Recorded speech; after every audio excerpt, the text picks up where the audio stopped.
Hey y'all, I'm Elisa. I'm Samantha. And welcome to Watch for Deer.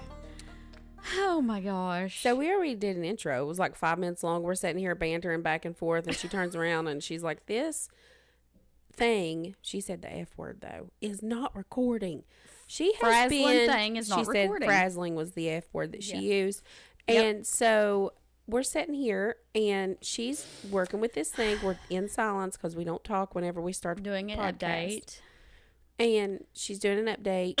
She does another update. She's like, I don't know what this frazzling thing's doing. And, you know, frazzling is truly the real F word that she's using. So, Sure. yeah, don't blame her for anything else. And she's like, this frazzling thing, I swear I could throw it across the room and Get so mad. all this stuff, frazzling this and frazzling that. And I'm like, you need to stop. Then she starts laughing. What did you have wrong? So the cord that goes into our box and that plugs into my computer, it kept telling me my audio was wrong. Yeah. I had, instead of plugging that into the power, had it plugged into the auxiliary. Oh. I had it plugged in wrong. So that's it. That was That's it. why I we literally did. swapped ports. And another thing too, you kept saying you were reading something on the screen and you're like, it says stereo. And I'm like, the word is stereo. Stop saying stereo. It's on the stereo. Yeah, I was like, stop it. Nobody even uses Stereo. stereo. It's on now. the stereo. Nobody even uses it. I don't even know what we Stereo. talked about the last time. I don't know. So we talked about how exciting it is that we're officially 2 weeks in a row putting out an episode, because that's big news. We need to calm down is what we need to do. I know, that's getting too ambitious on our part. We need to slow our roll. Also, you were telling me today, and I posted about it on Facebook, I was super excited. We have over 10,000 downloads. Yes, and over 300 subscribers, which is insane. 10,000 downloads is awesome. It's crazy. We've been doing this just over a year. Yeah. So that's super impressive. So thank you so much to our listeners for repeatedly listening to our banter and our nonsense and my word pronunciations that are wrong. You kind of butchered that, what you just said. I did, but, Yeah. you know, maybe we need alcohol. We're not drinking tonight, so maybe that's the problem. It's a Monday. You can't drink on a Monday. I think we could. No, I can't do it. I'm So tired. we've kind of been toying around with the idea of either doing a rebrand or a rename of the podcast. I'm not sure. We're kind of torn on this. Like, we kind of love the Watch for Deer name, and at the same time, like, I feel like it's hard for people to find us. I know, but I just feel like our name, it's who we are. It is who we are. I mean, it is. And if we do come to the decision of, you know, changing the name and stuff, but we are Watch for Deer. We're Watch for Deer. It's who we are. Maybe we need like a catch line or a catchphrase or like a slogan or I don't know, something. I don't know. I just feel like our name is causing us like not to be noticed. Watch for Deer, you mother frazzlins. That's the F word that I meant to use. Yeah, it is. But I feel like, I don't know. I feel like maybe a different name. I don't know. We're just toying with the idea. But anywho. I don't know. Some people, it's split. Some people half and half. They want us to do a name. And then some of them are like, you know, the biggest true crime comedy podcast out there, you know, has nothing to do. Their name doesn't have anything to do. Completely irrelevant with what we do. And I really think I just want it to be irrelevant because I feel like we are that's who we are. We're That's a part of Southern who we are. Appalachia. Y'all be safe and watch for deer. Like that's just that's not going us. to make sense if we do like antlers and mayhem or something, and then we're like, be safe and watch for deer. People are gonna be like, what the hell are they talking about? Yeah, so I don't know. Those girls are on LSD. They've switched from drugs to acid. But I don't know. I just feel like I don't know. It's just maybe we need to get some advertisement. I'm here to tell you, we need to at least I'm about ready to put myself up on Defeat Finder to pay for episode production. Okay, Lisa is going to dip a toe in some pudding. Yes, I am. And make some money, and because we auction it off. You're going to auction off the pudding. And God, that's disgusting. you have no idea how much money people will pay for stupid stuff like that. It's a fetish, Sam. For toe pudding? For toe pudding. No, that's, oh God. And cake ass. I can't do it. And what? Cake ass. There's a person. What? A cake ass. Like she icing? squashes cakes with Okay. her ass. We need to stop right there. I'm just saying. You went too far with this. I'm just saying. We need to make some money so I can hand this off to somebody to produce and market and be done with it. She sits on a cake. Yeah, she videos herself sitting on a cake of a gentleman or a woman's preference in cute little sexy underwear, and she leaves her booty print in it, and then she ships the cake, ships the video, the picture, and she gets paid for it. I would totally cram my toes into a cake if somebody wants to pay to see that. We need I've never needed anything that bad. we need money to produce this show. Not that way. I was going for a yard sale. It's a foot, Samantha. What do you mean it's a foot? It's a foot. There's nothing sexual about my feet. Listen, they don't make a bowl big enough to fit my foot anyways. Can you imagine how much Jell-O? Ooh, your name could be the McSassy. No, we're not giving any names because it's not happening. It is not. I suggested us do a yard sale. That's what I said. I said, let's do a yard sale, put our money up. People make a lot of money doing yard sales, and it's an Appalachian thing to do. We could do a yard sale. Should have told me this about a week ago because we cleaned out our basement and I got rid of a truckload of stuff. Well, we could have done a yard sale, and then we could have put our money together. So, back to selling toes. You bothered me with this whole conversation, though. You're not selling your feet pics.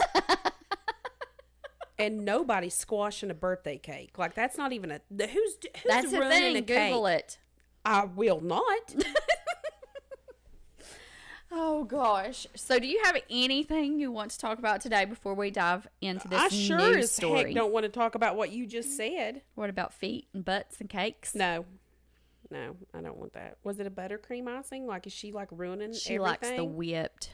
It's just whatever they order. It could be a pineapple upside down cake. I'm just going to do that. That is so ridiculous to me. Like somebody actually does that. Like, yes. you imagine somebody be like, "What do you do for a living?" Well, I sit on cakes. I sit on birthday cakes. Usually, if anybody sits on a birthday cake, it's automatic embarrassment. Like, what is this world coming to that people are buying? That's disgusting. I mean, we could get into a whole nother episode about we will not. fetishes. No. But this is a PG-13 podcast. I just don't so understand we'll what that. goes through people's minds. Like, that's crazy to me. It is. It is super crazy. All right. Nobody's sticking any toes or buttocks in any body kind parts, of nothing. any kind of cake food, or food. No. No pudding? No pudding. No pudding. Okay, so this episode is going to flow just a little bit different than what we usually do. It's going to be more of a discussion about some new information that has been found in the Laci Peterson case. Okay. So a couple weeks ago, we shared on our Watch for Deer Facebook page about an update on the case that Sam had covered in episode 57, Yep. the murder of Laci and Connor Peterson. During that episode, Sam had mentioned that Scott Peterson had always denied having to do anything with his wife and his unborn son's death. Now, the LA Innocence Project has officially filed a new petition to overturn Peterson's 2004 conviction. Scott Peterson was originally sentenced to death in 2005 for the murders, but that was overturned in 2020, and in 2021, he was given life in prison. This was based on new evidence and witness statements. Now, you had mentioned, Samantha, that in the episode, there was quite a bit of circumstantial evidence that really made him look very guilty. So, just to recap from the episode that we had done, episode 57. So Peterson had opted to take a polygraph, but then he declined. And the reason for that was he said that his dad had told him not to do that. They're not very reliable. You know, just you need to get an attorney. Yeah. Now, he did allow them to search the home during the initial report, but the cops did come back with a warrant, and they obtained many pieces of articles that they tested. Yeah. He also claimed to be happily married, but we eventually found out he was having an affair with his massage therapist, Amber Fry. Yes, he was. And Amber didn't know anything about it. And yeah, she can be, they were talking about her being the mistress, and she's like, no. She was like, I was not a mistress. I was a girlfriend, because he told her that he was single. Right. He was not married. Right. He was unemotional and detached and seemed uncooperative. Also, he had taken out a life insurance policy. On Laci? On Laci. The prosecution argued that Peterson had planned the murder in advance, evidenced by his purchase of the fishing boat, Yes. and the research of the bay's wind and tide conditions that day. Yeah. He had also told family on Christmas Eve that he was going to go golfing, but it was too cold, and instead he went fishing. I mean, are you trying to tell me new information here? Because we're just recapping, so you just hold on. You're not convincing me. You just held up a book. I just held up a book. I've been scouring through these documents for a couple weeks. Well, I'm going to go ahead and tell you, I can't wait to hear your evidence, because unless Laci and Connor Peterson come back themselves and tell me that he didn't do it, you believe that he did? I don't think there's anything you can say. I'm excited about the new information. I've read these, and it's interesting. Keep going. It's very interesting. Now, he said that it was too cold to golf, but he goes fishing out on the bay, out on the water. And the temperature on that date that she went missing was 40 degrees. Right. It's always colder on the water. So according to the court document, the Peoples versus Scott Peterson, he'd never fished on the bay, and he had trolled out to Brooks Island from the marina. Now, he had told investigators that he wanted to test out the motor because he bought the boat and didn't get to test it when he bought it. Sure. You're not going to test out a motor by trolling.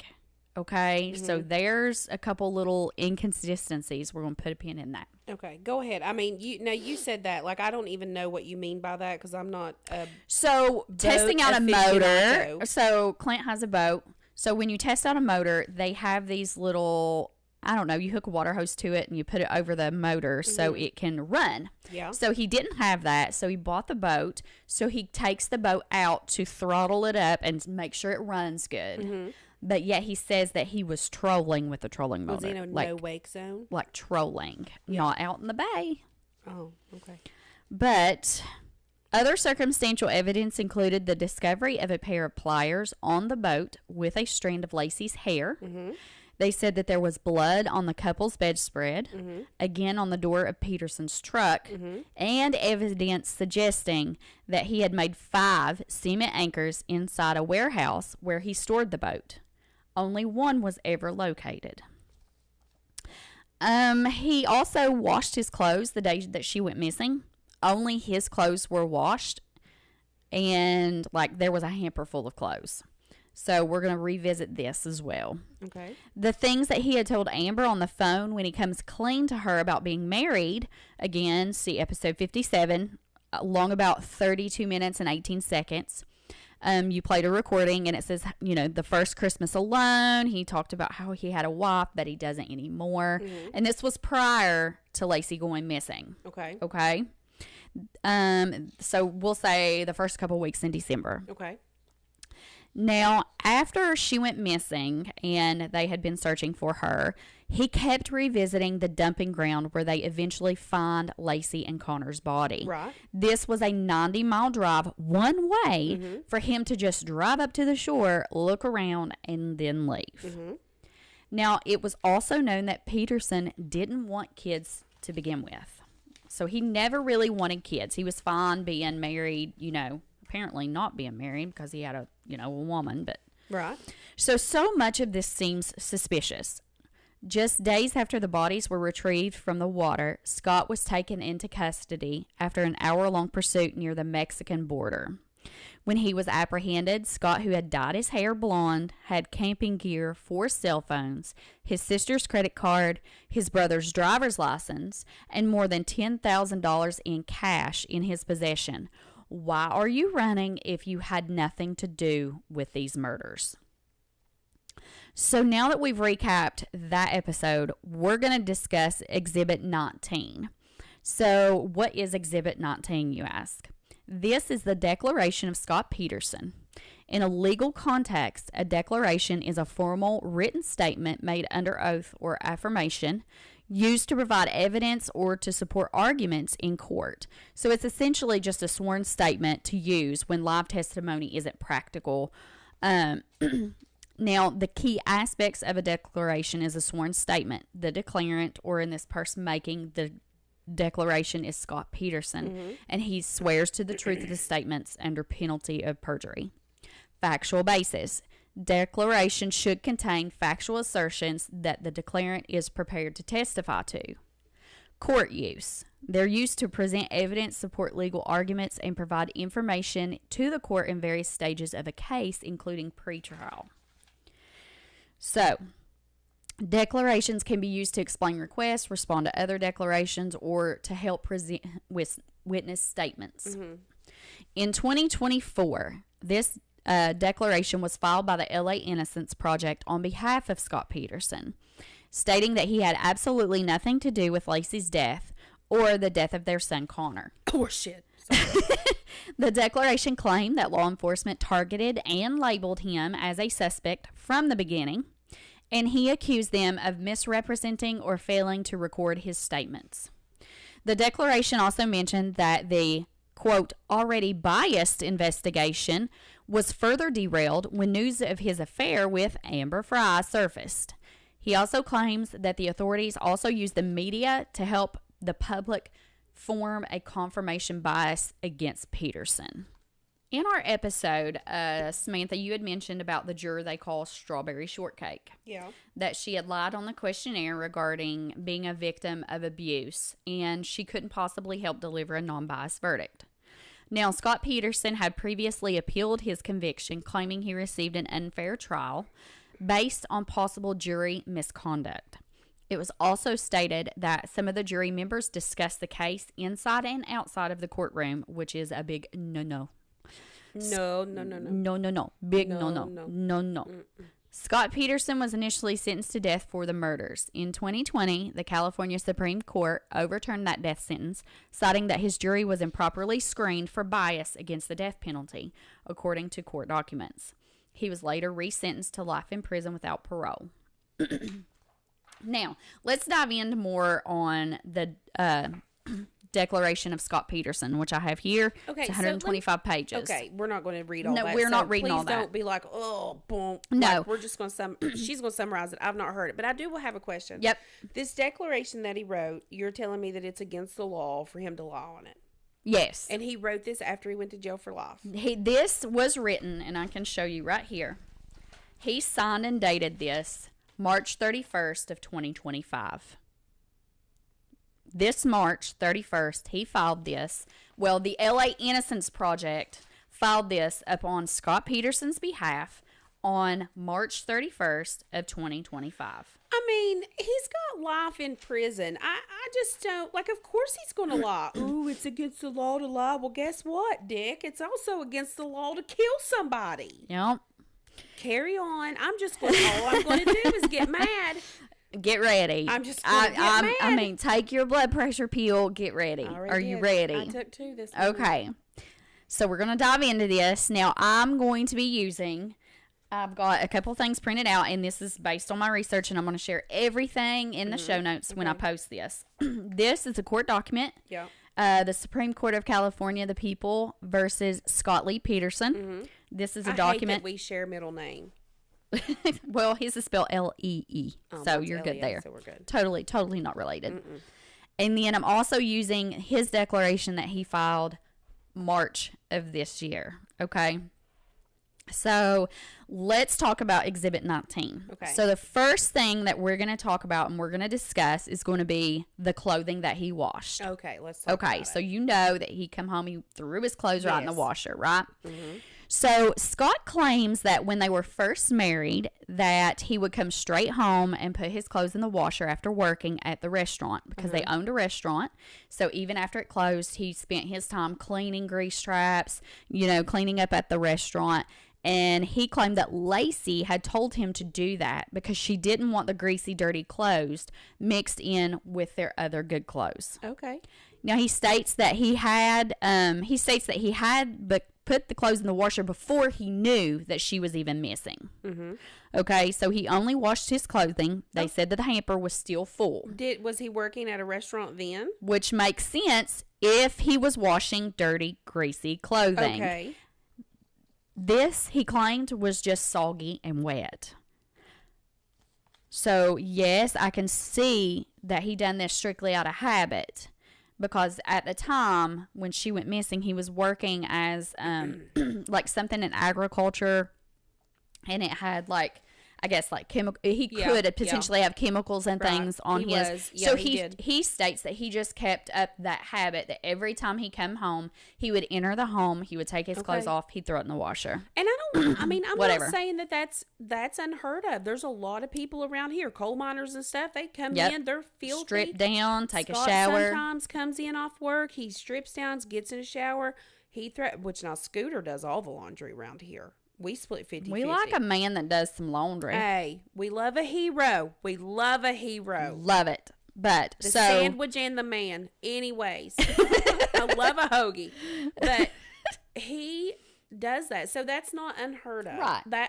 Okay, I'll give you that. I do see how it looks very bad when your wife's missing and that's the only thing. But I'm going to give it that's to him. in there? I'm going to give it to him. Whatever. He didn't know she was missing at the time. That's right. He didn't know. He said he'd done this before he knew that she was missing. All right, okay, Scott great. Peterson. We're marking that off our list. I agree with you. We'll agree. You did your laundry. Carry on. The life insurance.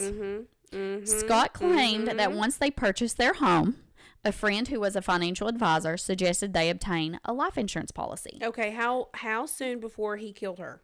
So, this policy was purchased June of 2001. Okay. This was before he met Amber Fry. Okay. And it was before she became pregnant with Connor. Okay. So, right, they had life insurance. I like it. A lot of people do that. I'm a financial advisor. We advise our people, especially if you're paying on a mortgage, get you a term life insurance. It's the cheapest. It can help pay for your home in the event of a death of someone in your family. I'm going to give him that too. So we're going to give you that one. He is financially smart. Absolutely. On. He still killed her. Now, let's move to a little bit more debatable topic. Please. Let's talk about the cement.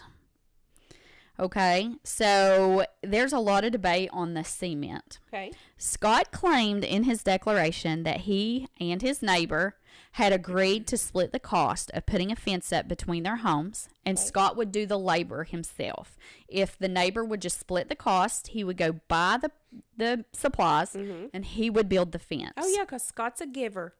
Bless his heart, he's a giver. Go ahead. He's such a good man. Yeah, he's such a good man. He's such a good man. So he does have a receipt, and it shows where he purchased supplies in September of 2002. Okay.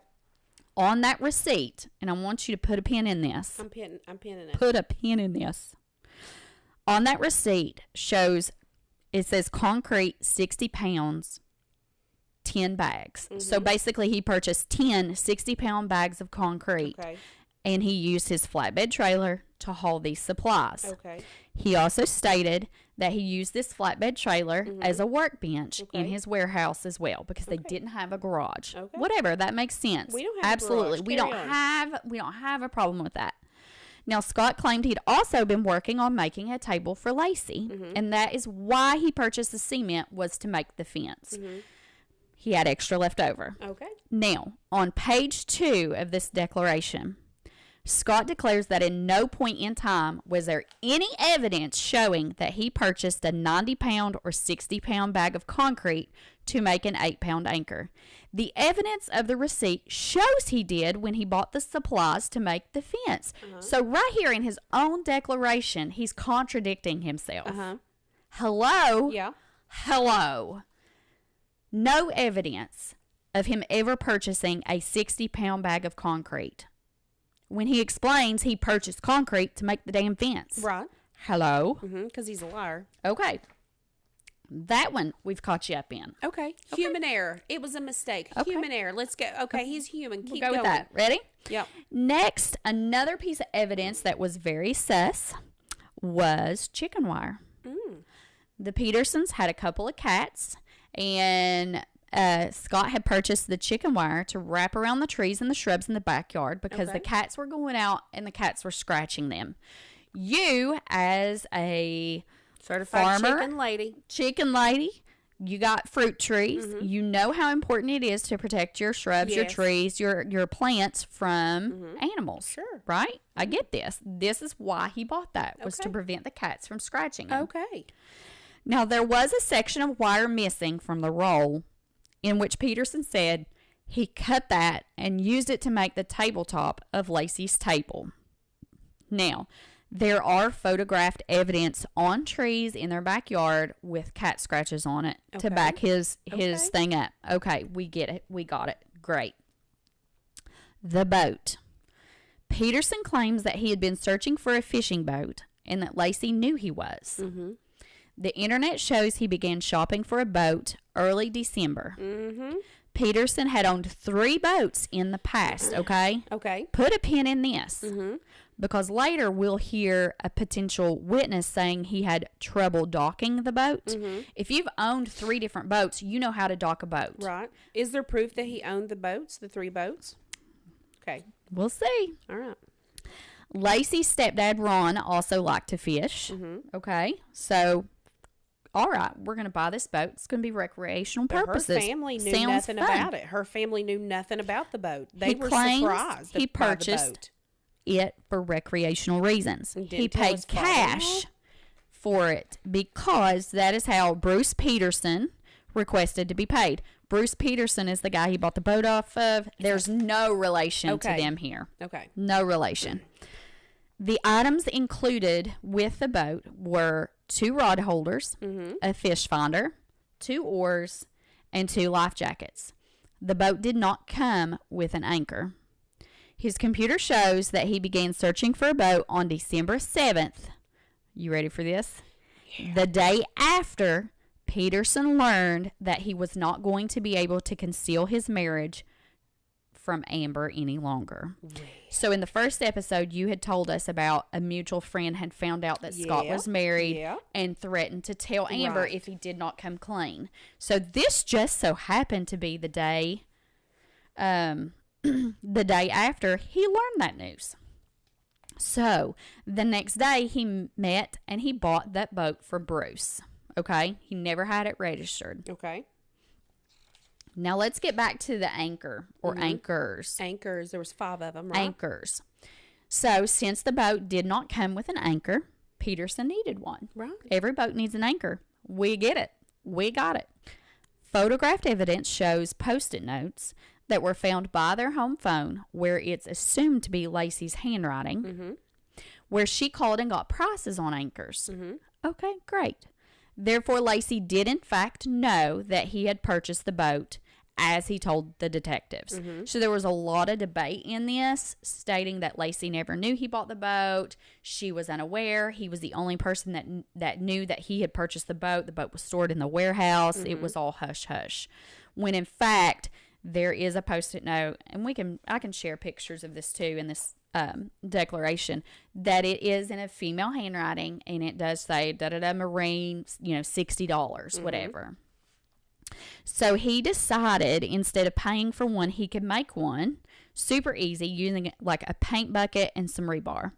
Now he already had the supplies, so he made 1 anchor. He claims that he had never made 5. He did not make 5. The detectives found a dirty picture claiming to be how he made the anchor, and prosecution paid a concrete expert $15,000 a year into the trial, and it was determined Peterson had told the truth about using a 2.5-quart paint bucket because there was a little indentation at the bottom that was not found in the picture. No other anchors have ever been found nor recovered. Okay? And we know that there were searches done in the bay for Laci and Connor when she went missing. Were they even looking for anchors? Well, at one point, if you'll remember, you played the recording for me that his mom calls. He says, "Hey, Scott, just want to tell you they found bodies, or they thought they found bodies, but it ended up being an anchor." Yeah. And he goes, like, "Whoo, that was close." Yeah. So they never found an anchor that, I guess, resembled what he claimed to have made. Anyways, let's talk about Laci's personal items. Now, Laci had inherited jewelry from her grandmother. In the court document, The People versus Scott Peterson, it stated that only one item was missing, which was a pair of diamond earrings. But according to Peter's declaration, they had listed some of the jewelry on eBay, such as a diamond-encrusted Croton watch. Who had listed it? They did. So he states in his declaration that she had inherited a bunch of him and her together. Scott and Laci together had created this eBay account. Okay. And that they were posting the jewelry on eBay because some of it was not her style. Like she was just wanting to get rid of it. One of those was a watch. Hold on a second. Wait. Let's go back. Her grandmother gave her some jewelry. Her grandmother dies. And give her some jewelry. And then she sells it on eBay because it's not her style. I agree. I can't imagine her not being sentimental. Yeah, different strokes for different people. Well, but now I do not think most women, unless they have a good drug habit, I'm serious, or they're so in debt up to their eyeballs. Right. They're not going to sell the sentimental jewelry. They're going to keep it forever. It's going to be a prized possession. It's an heirloom. They're going to pass it down to their children. Pass it down to Connor when he has a wife. That's what I'm saying. Like, that doesn't make sense to me. It doesn't say, hey, you did it, but that doesn't make sense to me. No, it doesn't look good for him. I mean, right. Unless you have a drug habit, you're a gambler, you're spending crazy amounts of money. Right. I can't see any woman doing that, right? Unless they're desperate. Carry on. So they confirmed it didn't sell on eBay, but to my knowledge, going back and forth between these two documents, they never could find this watch, and they had never mentioned a pair of diamond earrings in his declaration. So there was also, and this I did not know this. This is new. I did not know this. There was also one of Laci's flip-flops found by the neighbor, who was Judge Cordova, and an officer on December 25th at the corner of their street. So I've got a photo showing where this flip-flop was found. Okay. Peterson claims not until a year after she was abducted, did anyone begin to investigate the sandal that was found. Okay, I get that. She kept these sandals on the porch. I've got shoes on my porch. I throw on. I would run out, when I had chickens, whatever, run out to the mailbox. An animal or something could have carried that off. I was going to say, was there teeth marks in them? That's what I'm saying. Like, was there dog teeth marks? Did Laci lose that shoe when she was abducted? Here's his argument. No, she didn't lose the shoe when she was abducted, because she wasn't. She may have kicked it off when she was trying to kick him in the nads. Well, not only that, if she's pregnant and she's continually walking, right? Because she's gaining weight. Yeah. She's walking the dog. I don't know about you, but if I know I'm going out for a long walk, I sure as shit don't put on a pair of flip-flops. No, you're not wearing the flip-flops. You're going to wear comfy tennis shoes that have support, that will support those hips, those backs, and all that baby weight. Right. You're not going to wear your Nova Lee flip-flops. Right. Not Allegedly. Going to. Allegedly. So all of this is allegedly. I allegedly think he did it. Allegedly. So the next thing that I find very peculiar after reading this. A vocab word for us today was peculiar. Really? It was. Look at there. Look at you. Look at me. Ding, ding, ding. Go ahead. I win. A fishing license. So Peterson claimed to have gone and purchased a 2-day fishing license when he was taking that boat out on the 24th. Now, he stated in his declaration that he purchased a 2003 license at Big 5 because they had sold out of the 2002. This seems just so strange to me that this business would sell him a license, a 2-day license, in the wrong year. I call bullshit on this. I mean, why even buy the license? If it's not going to have 2002 on it, why buy the license? That's dumb. That is dumb. And also, you got a new boat and you're loving to fish and everything. Why buy a 2-day license? Why not buy just your fishing license? Which, of course, I don't know California. I don't know California law, but I can't see. It would seem to me like if you wanted to buy have a yearly an alibi, license. then you would buy a day or two and be like, I would want it for these days.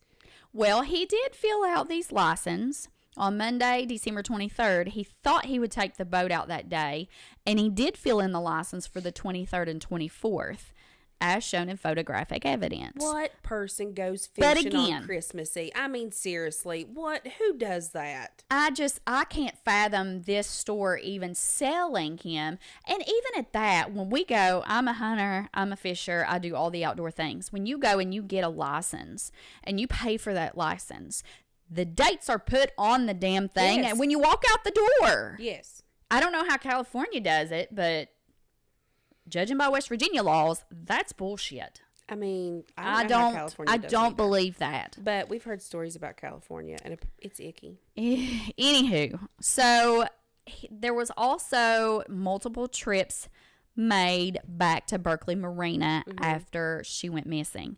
Now, court documents state that in January, Peterson made multiple trips back to Berkeley Marina on 5 different occasions. Keep in mind, this was a 90-mile trip one way from Modesto to Berkeley Marina. 90 miles one way. Get this. On January 5th, he drove a Subaru. He stayed about 5 to 10 minutes and left. January 6th, he drove a red Honda, stayed 5-10 minutes, left. January 9th, he took a white pickup truck. January 26th, he took Lacey's Land Rover. And January 27th, he rented a Dodge Dakota. But why use different vehicles if you're not trying to hide something? Was he trying to stay concealed or trying to hide from the media? Yeah. Or was he trying to throw the police off because he was looking for a body to wash up on the dang shore? I think he was nervous. I think he was nervous. Here's what Peterson says. You ready? I'm ready. I've been ready. He claimed that he heard that one of the investigators had spoken to a witness who had seen Peterson at the marina, and he was, this is putting our pin in it, having a hard time docking the trailer. Police told Peterson that they had been unable to find anyone there that had seen him. So Peterson claimed that on these multiple trips, he went back to the marina. He was trying to locate witnesses to validate his story. Baloney. That's fine if you're making those trips to try and validate, but you're going to stay there more than 5 minutes. You're going to spend the day there watching and observing and looking for people. That's bullshit. His anxiety was up. He was walking around. He was trying to see if they were still looking. He wanted to see if they were still looking. So there was also red staining that was found on his boat and tested. Those tests concluded that it was mixed with wood grains and vinyl chloride copolymers. Those are commonly found in coatings, paints, and adhesives. So Peterson says that when he had docked his boat, he tied it up to the dock. He went parked his truck. He come back, gone on his boat. That boat had rubbed up against the e-dock sign. It's the end of ramp sign that's on the side of the dock, and that the scent or cadaver dogs that they had used had had accidentally hit on the opposite deck. What was you trying to say before then? I don't know. Was you trying to say purposely? No. Purportedly. What? What? Purportedly? But anyways. But you screwed that up so bad, I don't even know what you're trying to say. So. Are you trying to say reportedly? No. Oh, God. We'll just go with it. But anyways. So he had gotten some items to give the scent dogs. You know, they had got trailing dogs to try and track her down, right? So they had used a pair of sunglasses or something. I forget what it was. And the dog did hit at the docks, but it was opposite of the dock that he said that he had used. Yeah. And they're saying that that dog had probably picked up on Scott's scent, where Scott had handed them the glasses. So I get that. That's possible. Not completely far-fetched. So, let's see. Now, here's a couple of the key arguments that are presented by the LA Innocence Project. So, this is all of the new information that they are filing and that they're trying to get his case revisited. Okay. So, witness testimonies. This involves Laci being seen walking on December 24th of 2002. I covered that, though. New sworn statements from witnesses claim to have seen Laci alive after Scott left for a fishing trip. Peterson hired a PI, Gary Errolman, to investigate these witnesses as the police allegedly had not been following up on these leads. Okay. Well, okay. Can I speak or no? Go ahead. So, whenever that there was witnesses saying that they saw Laci, they could not 100% identify that it was Laci. All they said that there was a pregnant woman with dark hair, and there was other pregnant women with dark hair walking in that neighborhood. Yeah. They could not say for sure it was Laci. Right. Yep. So, from reading the various police reports and declarations some of these witnesses have signed over the years, now, he says that their statements, he can attest to the following. Colleen Fisher reported a heavyset woman that looked like Laci with a large dog as she looked over her shoulder to back out of the driveway. The woman was walking south on the west side of Covina, less than 1 block from their house, and part of the regular route that Laci took. Do you think these people, like when they did that, do you think that like that woman was like, oh, Laci was walking south? Like, you know, on the left side of, because let me tell you something. If somebody asked me, like, if they asked me, like, no, I've lived here my whole life and I could not tell you. I go, you know how I get to work? I go up the road. No idea what direction it is. No idea if it's south, east, or west. I only know if it's up or down because of the creek. Right. I have no idea where I'm going. And there's a reason why they never use these eyewitness accounts, because they are unreliable, just like a polygraph. They're unreliable. Yeah. Ask me who I sent. Where did I go today? I went to the tanning bed and I went to Burger King. Okay. Ask me to identify one person I come in contact with. I cannot tell you. Yeah. And do you know when you were driving, were you going south? No idea. No. I was going towards Barbersville. Okay. Whatever that is from Huntington. You were going up the creek. Up the creek. So, no. You were going down the creek. Down the creek. You were going down the road. That way. Yeah. We know that. You were going down the road. I'm going down the road. Yeah, or up the road. Diane Campus saw Laci walking in the park on a path that they frequently walked. Frank and Martha, and I'm going to butcher this name, and I'm so sorry, Aguilar lived on our street at 215. The location where Miss Martha reported seeing Laci walking their dog around 10:30 to 10:45 on the morning of December 24th. On La Loma Avenue, 1 block east of the park, is along the dog walking route they took. Okay. Homer and Helen Maldonado, sorry, butchering these names, I don't get it, reported seeing Laci walking Mackenzie on Covina, where it intersects with Miller Avenue on the morning of December 24th. This was part of the regular route that they used to use. Tony Freitas was the delivery truck driver who told his PI that he saw Laci walking the dog near the intersection of La Loma Avenue and Santa Barbara, which is also a regular route that he and Laci took. Vivian Mitchell reported seeing Laci walk the dog on La Sombra approaching Buena Vista Drive, which is also one of the places that they used to walk. Mike Shivata lived just 2 doors down and reported seeing their dog near the park entrance at the end of their street. This sighting and that of John Brazil are both in the areas of the park where they frequently walked. Okay. Sharon Paulson reported seeing her walking the dog on La Loma Avenue on Christmas Eve morning, heading to La Loma Park. This is not far from where Tony had saw them walking and was also a place that they regularly walked. And there's a couple other people here, same thing. I saw that one witness, Victoria Pauches, told police during a neighborhood canvass on the 25th she saw the dog walking in the park, but he was dragging his leash with no one around him. Now, the detective Brashini testified that he never tried to establish where Victoria saw the dog she described as a golden retriever on the leash the morning of the 24th, nor did anyone show her a photo of the dog to his knowledge. So we have several eyewitnesses' accounts saying that they seen her, saying that they seen the dog, but again, how can you be so sure? He basically says if just one of those reports would have been investigated and found credible, he never would have been arrested, much less convicted, because the evidence would have shown I could not have killed my wife and son, as the prosecution asserted at my trial. And the reason the prosecution tried to explain that away and its failure to investigate is because they're saying Laci never took the dog for a walk on the morning of December 24th because walking had caused her dizziness later in her pregnancy, which was documented by her OBGYN visits. Makes sense. Whatever. Bullshit. Baloney. So, there was also a burglary connection. There was a robbery at a home across the street from the Petersons. They're saying that new evidence is being presented that the robbery took place on December 24th, and that was the day Laci did go missing, and not December 26th as it was previously thought.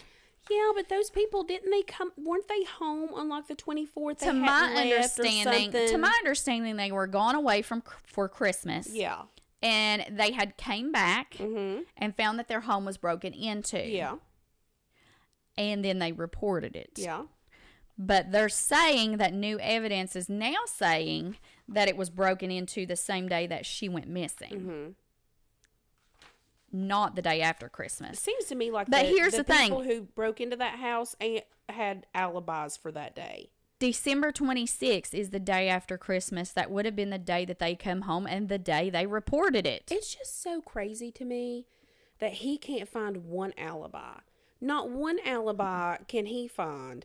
Not one person was actually asked. If you all hear my cat in the background, listen, Ringo is so mad right now that I'm in here not letting her make the biscuits on my lap. You're going to let her in. Like she's... Do you hear? She's so mad. She's like... So please just don't pay attention to her. But anyways, nobody can vouch for him. Nobody can actually legitimately vouch and say, hey, yes, that was her. Like, it just... Keep going, and then I'll tell you my whole thoughts at the end of this. Now, they're also arguing, the Innocence Project is also claiming that there was a confirmation bias in the police investigation, that it was disorganized, it failed to follow standard procedures.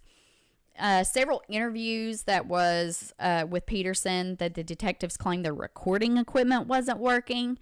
And then there was also a few instances where Detective Brashini had not gone back and corrected the reports, which allowed them to misrepresent what Peterson had either said or done.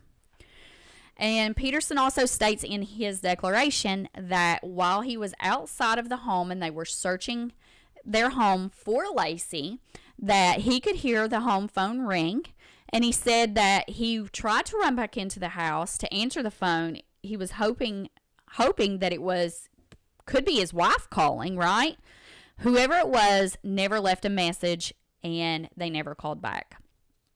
So, if she was kidnapped, could this have been a ransom call? With the police presence, and her abductor could have decided it wasn't worth the risk and disposed of her. So that's a possibility. No, if the phone actually rang. Again, this is based off what he's saying. There were multiple complaints in the neighborhood regarding break-ins. Could Laci have stopped a crime in progress and just been in the wrong place at the wrong time?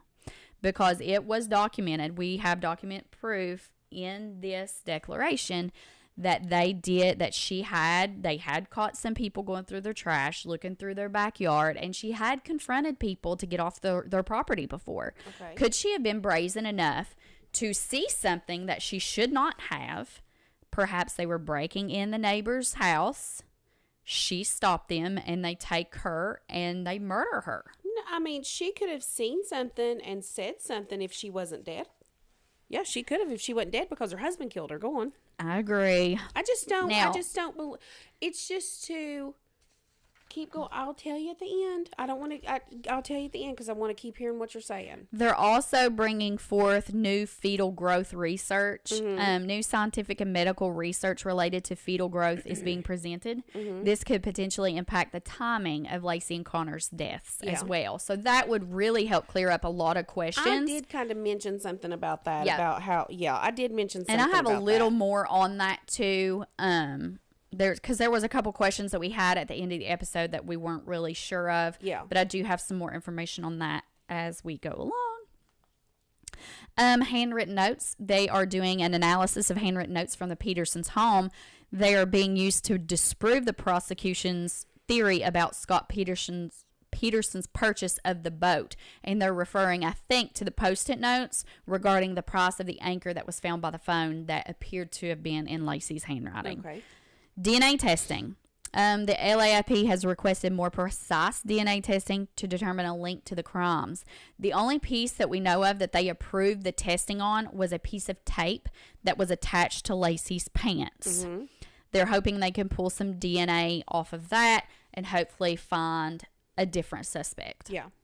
Laci confronting burglars. And then, this is what I said. What did she confront? Robbers. Oh, okay. Never mind. You're an ass.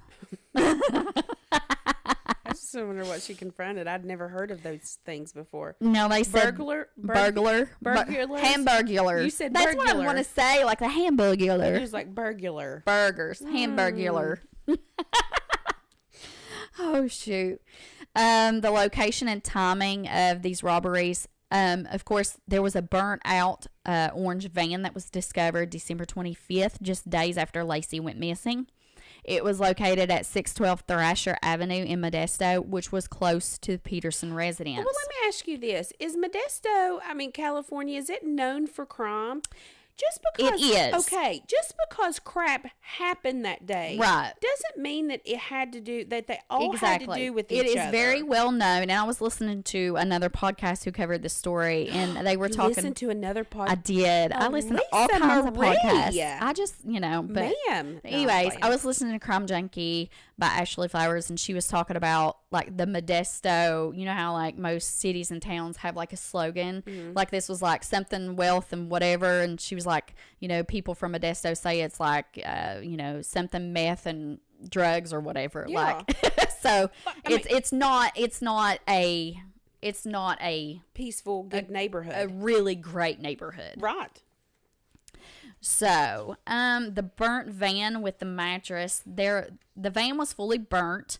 Inside there was a mattress, and it sparked questions about, was there any possible blood or DNA evidence on that mattress or inside that van that could potentially lead to either a conviction of Scott Peterson again, or could it help bring some new suspects into light? Yeah.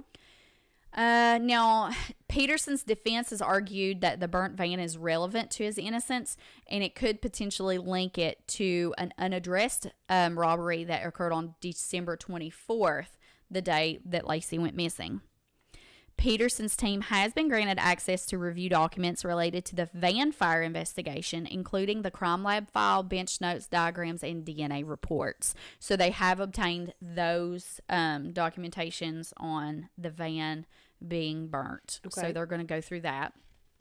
Now, despite the initial interest in the van, the court has stated that no witnesses or forensic evidence definitively established Laci was ever in that van. So as of right now, there's no connection at all. So we're just going to use taxpayers' dollars. So we're going to use it. We're just going to use taxpayer dollars. Yep. And because he's like, oh, you know what? There was a burnt van. Let's check it. Let's check it. I mean, at this point, he's grasping for straws. Yeah. Is what he's doing.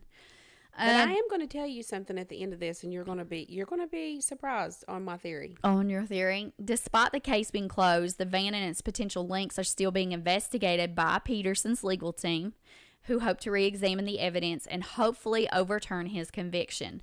Regardless of your views, I do think he deserves another trial, but all of the evidence is circumstantial against him. There's no hard evidence to prove that he murdered his wife.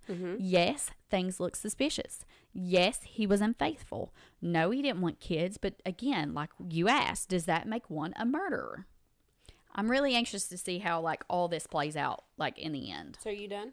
Go ahead and lay it with me. Are you done with your story though? Oh, no. No, go ahead. So this was just the extra information that we had talked about the autopsies and what was found. So I know in your episode you had talked about there was tape or something that was attached to, was it Connor's neck or something you'd said? I can't remember.